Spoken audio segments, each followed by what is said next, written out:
I met a Gypsy. It's sick when you have support vehicles. Like, that's what's f***ing gnarly about what you did, dude. Yeah, you need to carry all your shit. And it was still on the race.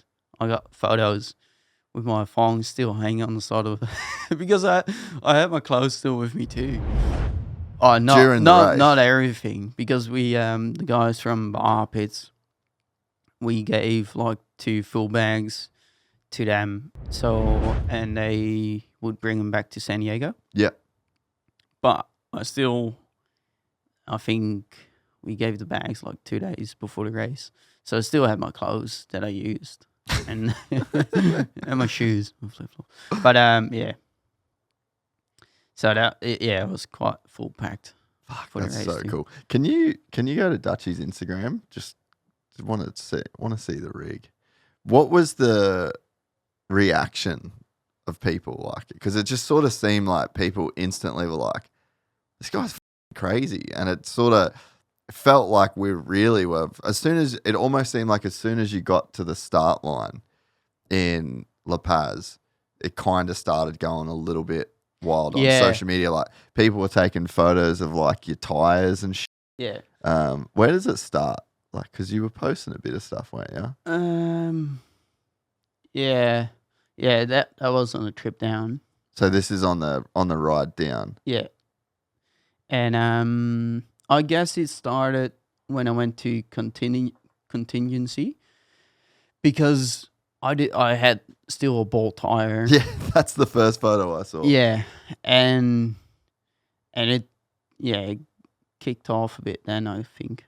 And so people were just coming up to you and like just asking you what you were doing and nah, not that much. It carried more on Facebook, I think. Really? It took off on Facebook, but because of it looked like I was like heaps unprepared, but my tires were somewhere, but they weren't in my hands, and then the sat phone. I needed a sat phone and a dry brake, but yeah, I guess the dry brake was the least of the worries. What's the dry brake? Oh, it's like a quick fuel setup. Yeah. And then I guess less spilling. So this is like, I think this is the photo that everyone saw, right? So. Oh yeah, that would be it. I think this is kind of the one that got it started. That tire still, and it wasn't new, I don't think. But that made it like 2,300 Ks, so it was pretty good. Still heaps of meat on that bone. And my mate, he used the same tire. He got maybe he swapped to mine. I don't know, but I've seen his bike in the container, and his is like proper bot, because he rode his bike all the way back up too on the same tire. On the same. Oh, I don't know if we swapped tires, that he used mine or something. I don't know. I don't think so. So he might have used the same tire going up and down. That's so There's loose. like nothing on that. That's so funny. But he jumped on the road most of the time. But yeah, okay, which eats it up. Yeah.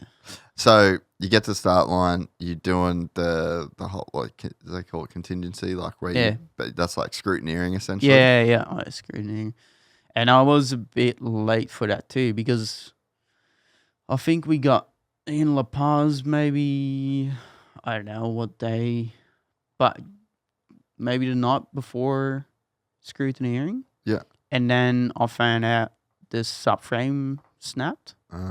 So I just pulling bike apart and trying to find. You must have been on Saturday, because Sunday everything was shut, and then Monday must have been the start of the start of the bike check. Yeah. But so Monday I was still busy getting that thing welded and trying to sort out where my parts were, and where the tires are and where everything is. I didn't get the tires until Wednesday, I think. And what was the actual start of the race? Like Thursday morning, so 1 a.m. Oh shit! Was it hard to get the subframe welded in Mexico? Nah, it was easy enough. Yeah. So I still got photos from the guy who sent photos after the race. Yeah. Of him welding it up. That he welded it up. Yeah. Dude, that's so funny. Yeah. And so you just fully go in, zero expectations. Like, you're not trying to. Were you trying to win the thing? Were you're just doing it just for the experience? Just finishing. Yeah. Yeah. Yeah. Yeah. It's so good, dude. Like, it's just so cool that, I mean, especially Baja, dude. It's like so many people just throw so much at it, and it's such a, like this, not overproduced, but they're just like, they got spares of everything, spare bike, spare this, spare, like just teams and teams of people to go and do it. And this is almost just like as pure as a person could possibly do this race. I think that's probably why it went as viral as it did in a sense, because like it's just gotten so serious, it's gotten so big, and just like here's this random dude that's just like fully doing it just for the experience of it. Yeah, I guess there's a few more people trying it the same this year. I think there's like 30 entries at the moment. Really? Yeah. How many was there when you did it? I don't know, like around 20, I think. Yeah, okay. But I'm not too sure. Yeah. And so you get the bike ready, it's all good, start of the race. Yeah. Yeah, so we went over the bike back in San Diego. But it was pretty stock for most of it. And and then in La Paz we went over the bike again. There wasn't anything wrong really, I don't think, except for the subframe.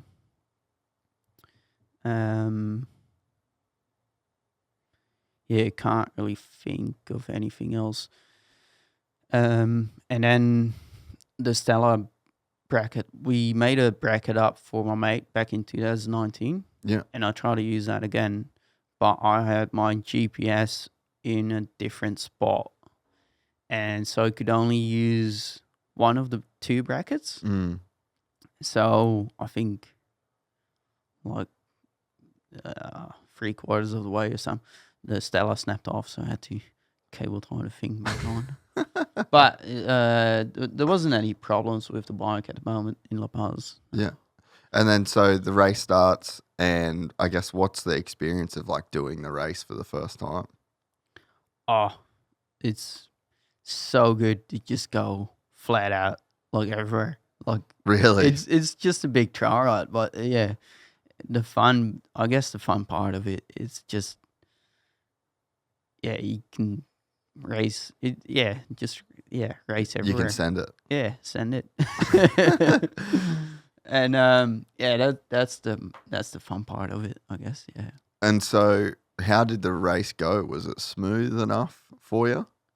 In terms of like no dramas, no problems. Yeah, bike wise, not so many like running sweet and that. I crashed at like I don't know what Ks it was. But I ended up breaking one of my hand. Oh, your knuckles? One of the bones. Yeah. And so that wasn't happy. And after that, I could still use the clutch a bit, but it took like a bit longer to grab it. Yeah. And it was hurting quite bad. Fuck, that's gnarly. How many Ks in you reckon you were? I think like maybe 700 or something. Yeah. 600. Yeah. And after that, I slowed quite down. And then in San Felipe, in the washes, I hit the front rim.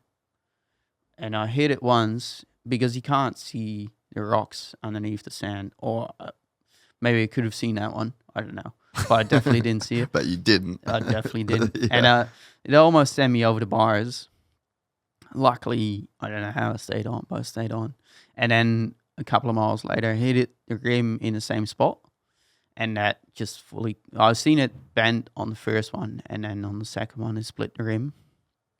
But it still made it to the end. And then some pit where I stopped, I stopped to check if my mate Shane was there, but he wasn't. He was further on the road, and then the guys just started cable tying the front wheel. But it made it all the way back. So And I wasn't going that fast by that time, anyways. Yeah, because of the hand, you'd like. Oh, hand, and it was And the bike. probably 40 hours on the bike already. So how's the time work out in terms of how long does the race take you? How many times are you stopping?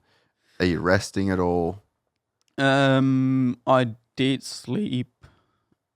I don't know how long I slept, but because I was wrecked. I think there was at race mile 800. Yeah. And the guys at one of the BF Goodrich stops, they gave me food and let me sleep down there for a while. And then the Baja pits, they had a pit stop every 60 miles. Yeah. To get fuel, and they got some extra food and just bananas, and to fill up the backpack with water. And so I didn't stop every stop because my tank holds like 4 gallons. Yeah. So you can skip a few, and it just depends how you're feeling. So if you want to stop or not. Yeah. And how many Ks would you do per stop, you reckon?